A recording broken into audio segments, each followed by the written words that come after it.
On Ghana's central coastline, where the rocks of the Atlantic crash endlessly upon the rocks, a whitewashed fortress rises against the horizon. Its walls are weathered by time, but its presence is unshaken. This is Cape Coast Castle, a monument of stone, yet also a memory. The story begins in the mid 1600s. European traders, first the Portuguese, then the Swedes, the Dutch, and finally the British, saw opportunity on these shores.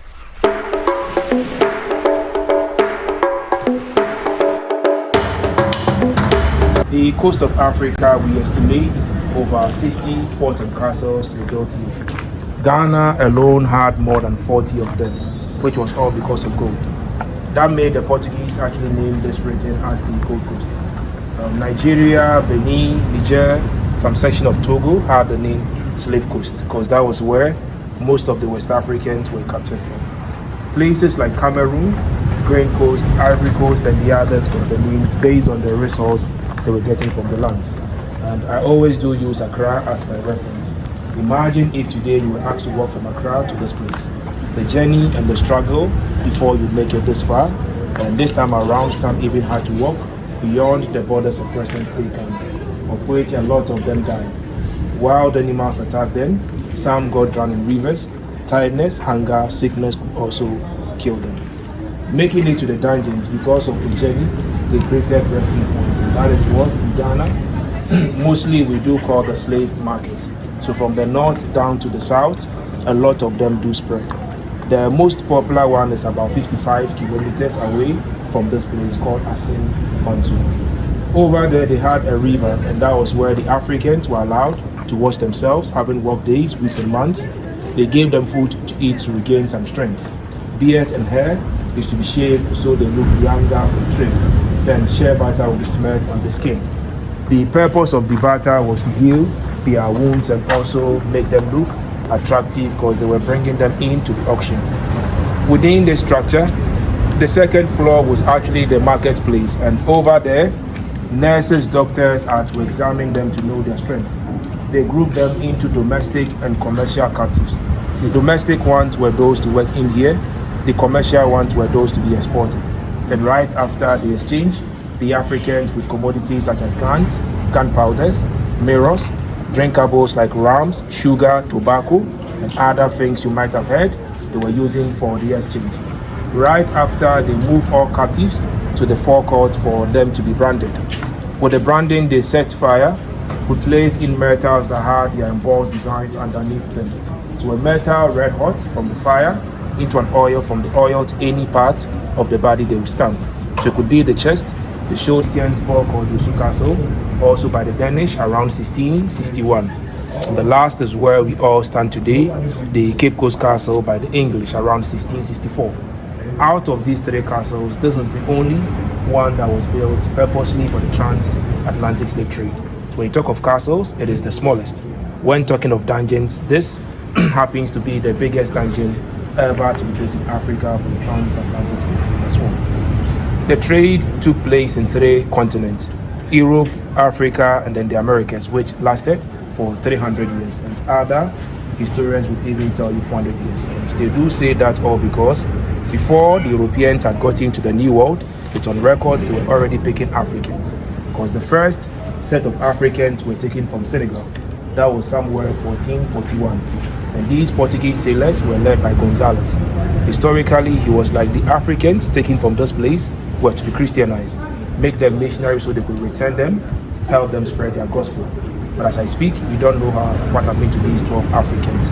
And right from that moment, anytime the Portuguese were leaving our shores, they were living with Africans, but it was in smaller quantity. 30 years after the Portuguese landed on our shores, they realized whatever they were searching along the coast of Guinea was right here. That made them name this region as the Gold Coast. Stayed, built the Elmina Castle, monopolized the trade for some time until the 1500s when they had got into the New World. Plantations like sugarcane, tobacco, cotton, coffee, rice, and others were established in large scale. Where you go? Give him that. Okay.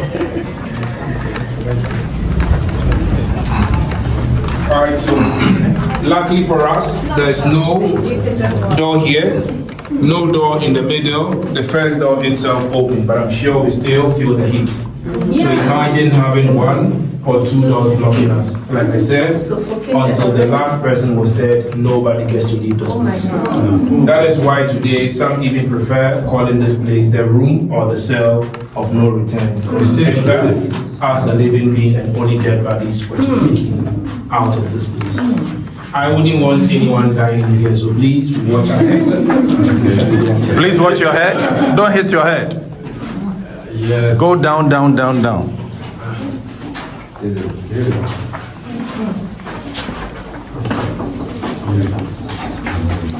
Watch your head. Please don't hit your head.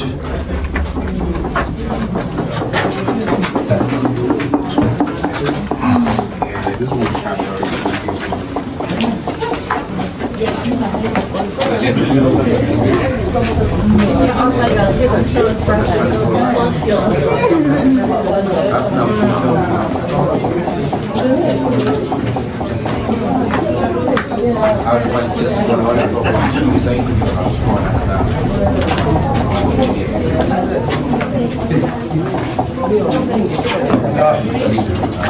this is Yeah. All right, so please today.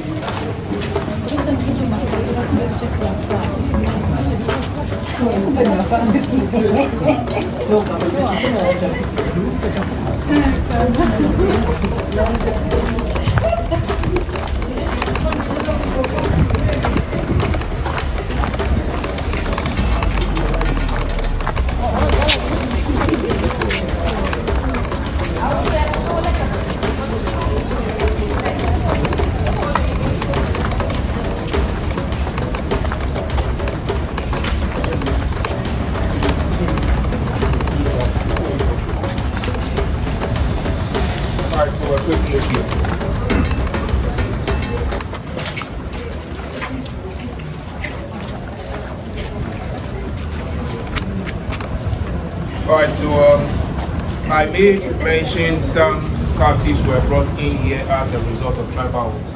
And as well, the land to which we stand on was given to them by the chiefs. So even if one black person played a role, Africans also as well involved themselves. So the chiefs in Ghana, 1992, during our main Panafest, brought this flag to render an apology for Africans' involvement in the trade, and as well to remind us so we never forget this to repeat the same mistake again. And it reads in everlasting memory of the anguish of our ancestors. May those who died rest in peace. May those who return find their roots, and may humanity never again perpetrate such injustice against humanity. We, the living, vow to uphold this. The living being, if you wouldn't want yourself enslaved, then never should you get yourself involved in any sort of activity.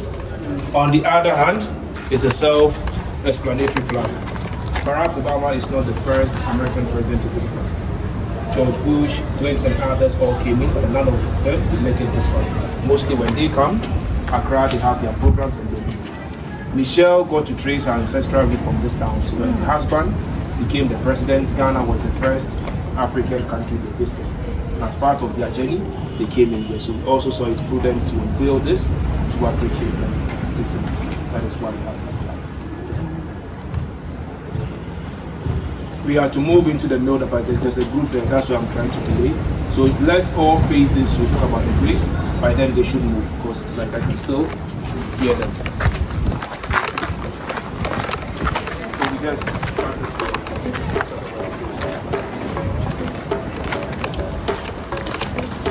all right, so this section of the castle was a graveyard for the Europeans. The place was excavated in 1996. Only 4 were left here because they were the only ones that had inscriptions to help identify the person buried underneath. Out of the 4, the one separated happens to be the only African they buried amongst the Europeans. The genesis of this story was that the father was one of the middlemen that were bringing captives. The role of the man got his son the scholarship. Kweku Ejiri got to England at the age of 11. In England, they baptized him, gave him the English name as Philip. His local name Kweku also got anglicized to Kwaku, and that made him Philip Kwaku. Age 24, he became the first black man to be ordained as an Anglican priest after completing Oxford University as a theologist. The following year, they brought him back to come serve in his own land. So right up there, the church he was serving, underneath him, other Africans were staying. He served this castle for almost 50 years before he died. So the role he played in here as a missionary, an interpreter, and head teacher got him the fitting burial over there. In Ghana, Philip is well known for Western education, because it is said latter part of his days in here, treatment was very poor, of which salary itself was not coming. Mostly in the town was where he would find something to eat. Through that, he taught the natives how to read, write English language. So the first basic school that was built outside the castle has been named after him as the Philip Kwaku Boys School. Age 75, 16, he died. We buried him there. The remaining three are all Europeans. First one is by name C.B. Whitehead. We don't know what actually killed him. As of today, some do say he was shot by a Dutchman.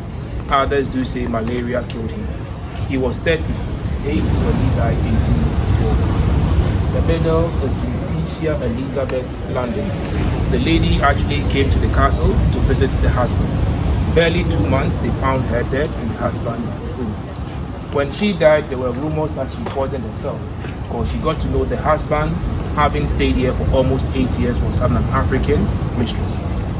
Others are saying the African mistress rather came to the castle, posed as a maid, had her poisoned, and some do say malaria killed her. As it stands, we don't know exactly what killed the lady. She was 36 when she died, 1838. And the last is the husband. The husband is very popular in the Ghanaian history. The name, George McLean. We are to enter the male dungeon, we see a tunnel being blocked. He was the one that blocked the tunnel. In Ghana, before the Europeans actually came in here, we already had our customary laws. George McLean was the one that introduced us to common law. So the first Western court established on our land is right up there. And he was appointed as the first judicial assessor on our land, and through that he designed a lot of treaties.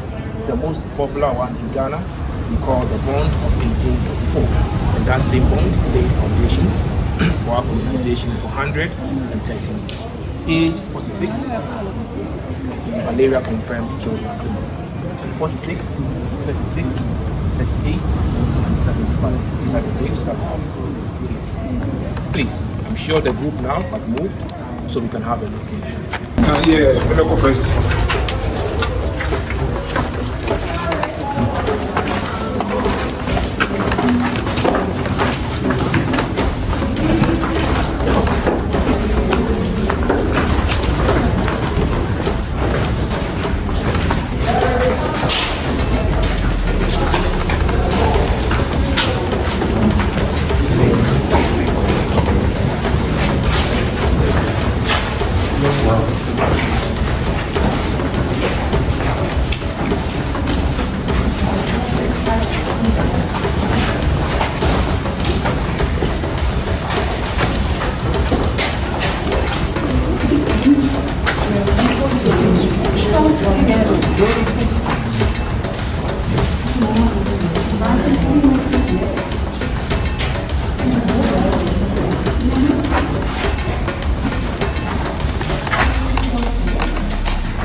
Would serve as their source of ventilation.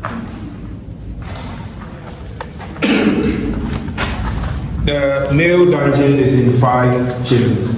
The first, second, third, fourth, down to the feet where the other group stands. And the estimate we have in here, each room will hold over 100 to 200 of the captives. So Mathematically, we expect about 700 to 1,000 human living in our species. They were raided, kidnapped, hunted through warfare, so they were not brought on the same day. Some might get in here today, others might come in a week, a month, or two, until ships were ready to get them from this place.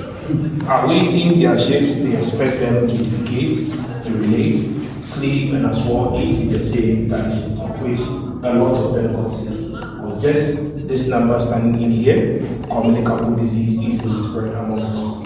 Aside that, the unhygienic condition was added to the illness: cholera, malaria, fever, diarrhea, and other diseases. We are not even unprotected.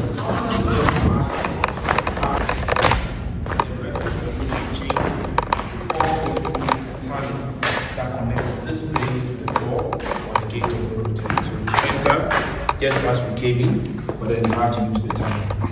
It's unfortunate we are not going through the tunnel today, because in the year 1834, Captain George McLean, who was the administrator or the president of the merchant, was assigned to block this place, symbolizing the English ending slavery here. The system historically ended here, but in other places, some still got smuggled until 1860. And I'm saying 1860 all because historically, the last ship left Africa that was from Benin to Alabama, 1860. And the name of the town, the name of the ship was the Cortella ship as well. So telling us though laws have been passed from 1807 to 1833. Illegally, they still smuggled them until 1860. Areas where the Africans were being kept, the northern part of the Americas ended somewhere 1865. That was during Abraham Lincoln's time in the Civil War period. Caribbean land was 1886, which was in Cuba, and the final place the whole trade ended was Brazil, which was 1888. So historically, I can say the Portuguese had the trade here, and the Portuguese had the trade in Brazil.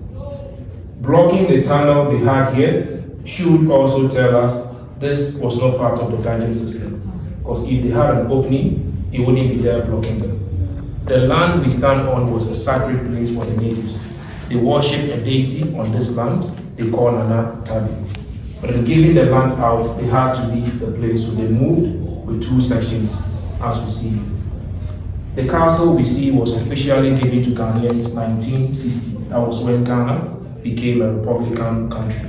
So 1973, rituals were made, they returned them. So today, those that still believe in this system, they do come in to worship. That is why we see things they use for prayers. Stools are there for them to sit when they come in for consultation or prayers. Over here we see reeds. They were brought in by visitors like yourself. I made mention you die in here, the body moves into the sea. We are of the belief that their souls are still here. So when you bring them, we don't litter around. Places like this, we keep them to honor and respect, remember the dead. Question, comment, if you have any.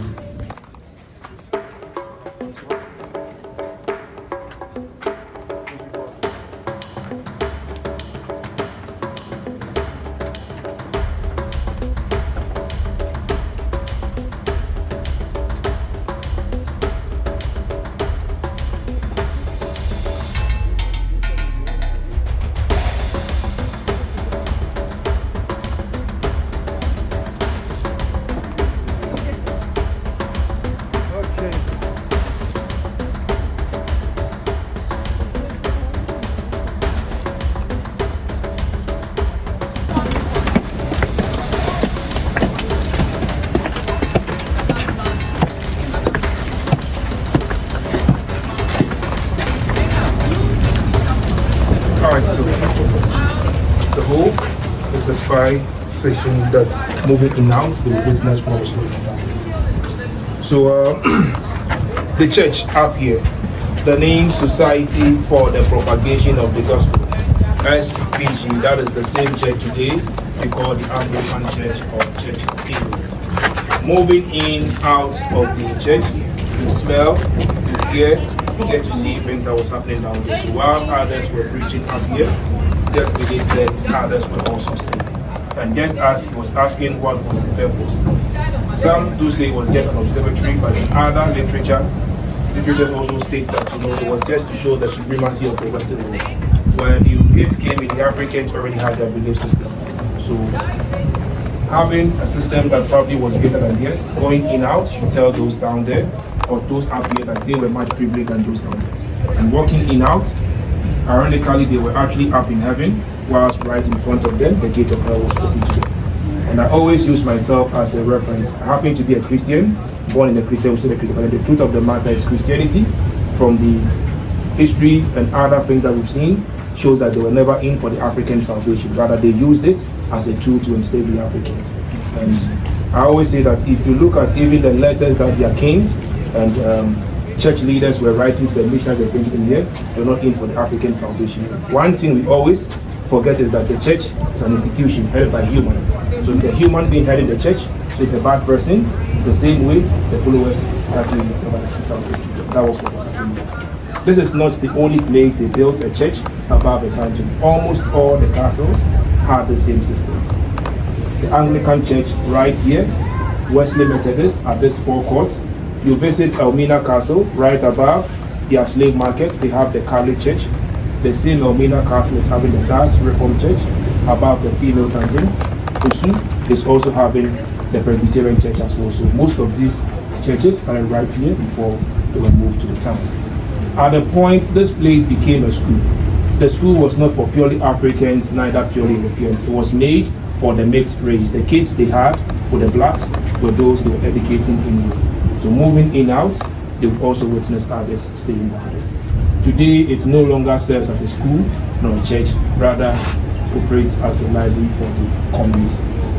Question, comment if you have any, you let me know. Yet, even in chains, the human spirit resisted.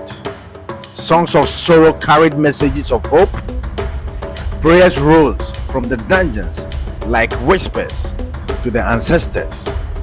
Cape Coast Castle is not only a story of oppression, it is also a story of resilience, endurance, and the will to survive. Today, the castle stands as a UNESCO World Heritage Site.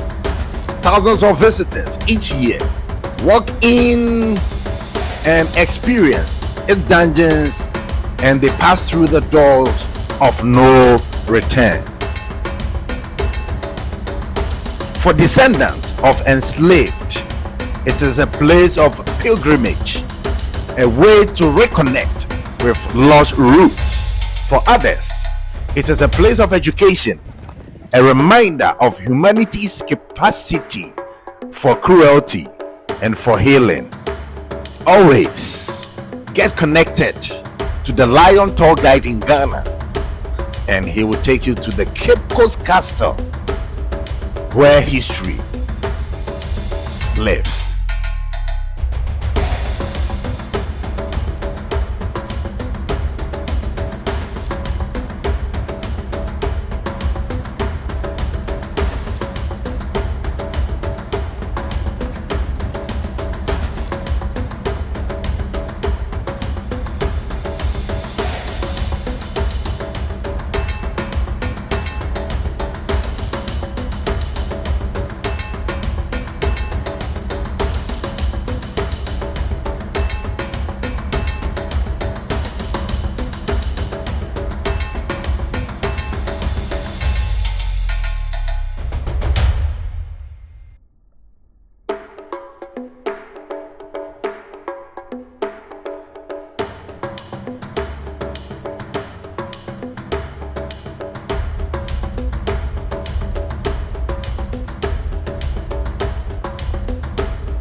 if you want to. Any question?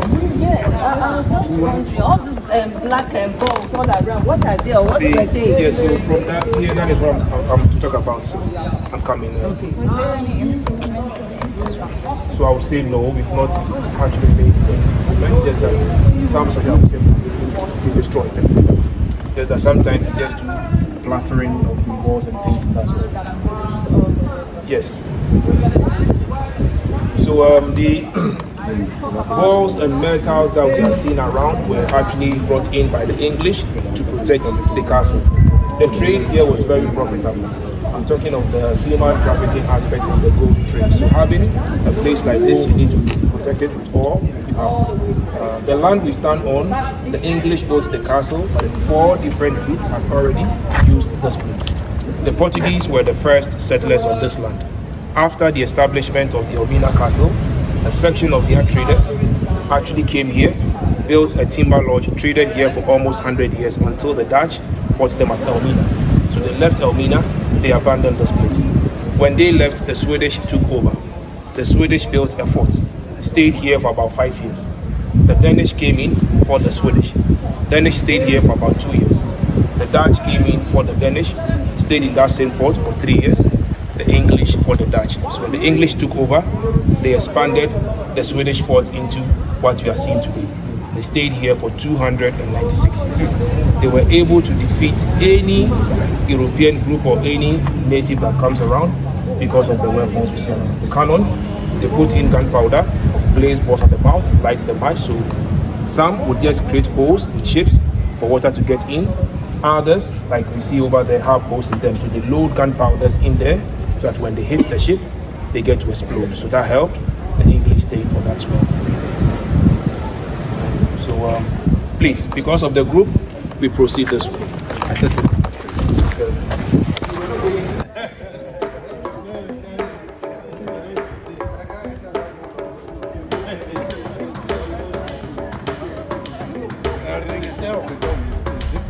But not the same way you enter, it's gonna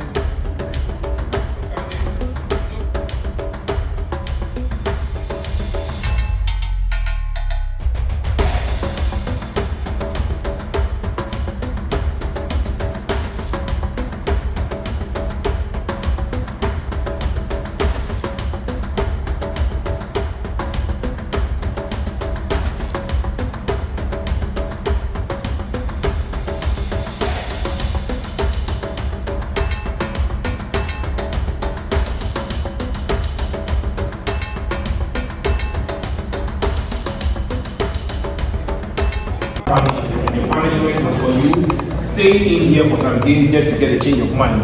So that next time when they come back to pick you, you would open up.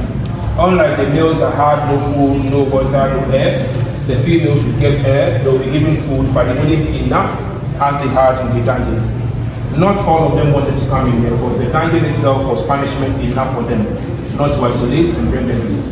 You avail yourself, they move you upstairs, wash you and take you to bed. After being raped, you were brought back to the dungeons. Some of them got pregnant. Once they saw you pregnant, they would take you from the dungeons, so you probably give birth. After delivery, the mother is allowed to take care of the babies for some months until they see the mothers and the babies fit. That is where they get them separated. Mother is brought back for the next available ship to take care from this place. The babies were for them. So these babies, they had nannies taking care of them. Once the kids grow, they bring them to the church. So remember I said they brought some mixed race up there. It was those kids. During and as well after the trade, some left this place. Others also stayed behind. They got mixed up in our community. That is why in Ghana, if you check our coastal zones, we have a lot of European surnames here. So Ghana, you'll be hearing names like Morgan, Van der Boy, States, Olia, McCarthy, and others. A lot of them happens to be descendants of the mixed race. Others also adapt, and some got African names into European names as well. Question, comment, if you have any, you would let me know.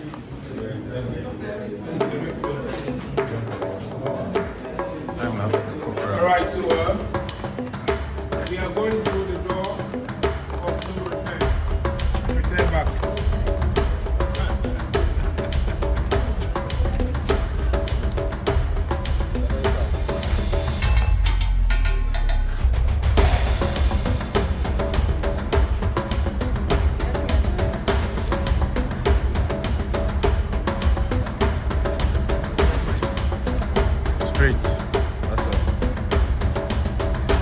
narrow door designed for one person to fit at a time.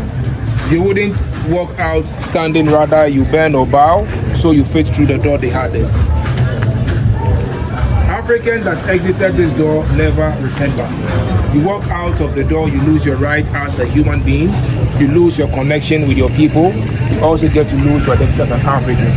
And I'm saying you lose your identity all because we all here are from different tribes, but having made it to the same plantation, the owner doesn't care where we're picked from. All of us are to be Christianized with names like James, Thomas, Peter, Stephen, Mary, Philip, and others. If our master happens to be Swansea, automatically we all tend to be Swansea because we come as prophets. We speak different dialects, and because of the language barrier, we can't communicate. So the best option was for us adapting to our master's language. So years to come, the Yoruba, the Igbo, the Asante, the Dahomey, the Konkomba, the Ewe, Ga are to speak the same language and as well would bear the same name. You walk out of this place, you lose your rights because you could be killed at any point, any time, and as and when they wanted to do so. This trade actually brought a lot of aspects of which insurance came up around that time, and the things they were insuring was the Africans, because the Africans were seen to be their properties. So at the point, some of the business owners took advantage of that and intentionally were killing them because they knew whether he survived or died, they still made their money. So at the point, some of them were dumping some of the Africans just in the name of taking their compensation. And a typical example is the Zong ship, where a captain of the ship threw off about 120 Africans into the sea in the name of shorting water. Moving to England, or moving back, he was seeking compensation, and for that brought about a lot of issues as well out there. A lot of the Africans had never seen the ocean before. Majority of them were from the inner lands. So moving out to see the ocean, as well the sound of the wind itself got them scared, thinking they were to be killed. So when placed on canoes to take them into bigger ships, they themselves were jumping into the sea to commit suicide. I was willing to jump, but then he was not. In chains together, I jumped. There was the possibility of me pulling him with me. We all moved, we died together. Making it to the bigger ship because of the numbers, they had them laid head till before transporting them. The largest number historically were taken to Brazil, and some made it to Argentina, Colombia, Costa Rica, and others in the southern side of the Americas. Caribbean lands, Haiti, Jamaica, Cuba, Trinidad and Tobago, Suriname, Barbados, Antigua, Dominican Republic, and others. The northern part, as well to the eastern section of US of A. Florida, North, South Carolina, Mississippi, Virginia, New York, and others, and some were taken straight to Europe. Europe to England had the highest number. France, Netherlands, Denmark, Portugal, Spain. Today we get to see black spread all over the world. During the time of the trade, it was forbidden seeing any black person here because of the activities within and around this place. So they named this whole site European Beach. Today it happens to be a fishing village, but the name is still maintained. The locals call this place Abrofo Mpuano, which translates the same thing as Europeans Beach. When we look just at the flip of the no return, we see door of return, telling us we are all returned back to where we came from. We had this door of return the year 1998. That was when we celebrated our first Emancipation Day. We call it Big or Great Homecoming Day. Descendants of those that survived the journey were asked to come home, interact, fill their lands again. The living never came alone. They brought in two mortal remains to represent their ancestors. From the Americas, that was Samuel Carlson from New York, and from the Caribbean, Madame Crystal from Jamaica. Their remains were brought to Ghana, first taken to a place they call Abanzi, where they have Fort Amsterdam. They used the Atlantic Ocean through the same door or gate of no return, breaking the genes and the chain that said no enslaved African was to return back. The same way they brought them out of this place, the same way the sea brought them through that door, that made us change the narrative to the door of return. Rituals were performed. They remembered not all that came out of this place were Ghanaians. Some were from present-day Nigeria, Togo, Burkina, and others. Ghana became the transit point because of wanting gold. That affected most of them having the forts and castles built here. The remains were taken to Asin Manso. Today you visit that place, the grave of Crystal and Carlson rest peacefully over there. Recently we had one from Barbados, so now there are three. Jamaica, New York, Barbados, we see them at where they have the slave river. We are to end the experience here. So if you have any question, comments, you could ask. If not, I always do say the best person that should be narrating the history should be the walls of this castle. Because over the years, the castle experienced a lot. Probably what I'm saying here, it was worse than that, or might not even be as I'm saying. We are not in to incite anyone to go out there to fight others for what happened in the past, nor to cause segregation among races, tribes, or any religious group. Neither are we psychologically trying to traumatize anyone. We want each and everyone that enters this place to know the inhuman act, to know the crimes and the atrocities that happened some years back, so the living today can learn from the past. We keep saying slavery ended 1860. Deep in all of us, we know the system still stays. It has been modernized, has been given different names. Africa here, we can talk of human trafficking, tribalism, colorism, child labor, economic and slavery, gender imbalance, and the rest. In the world, we know of racism, imperialism, caste system, the neo-colonial systems, and others. A living being, if you wouldn't want yourself enslaved, never should you get yourself involved in any slave activity. You do unto others as you'd expect them doing to you. We leave this place to become agents of change, regardless of our race, our tribes, our gender, our religious beliefs. We are all humans. Most importantly, we should never forget about the past. I always say the past is there to guide us. Forgetting the past means the same mistakes that our ancestors made is likely to repeat itself in our generation. So just as we want others treating you, equally treat them the same way. I'm sure we've all had an experience in here. We tried to squeeze the time, but I'm sure we made a lot impact. Thanks for visiting and hope to see you next time as well. Thank you. Lastly,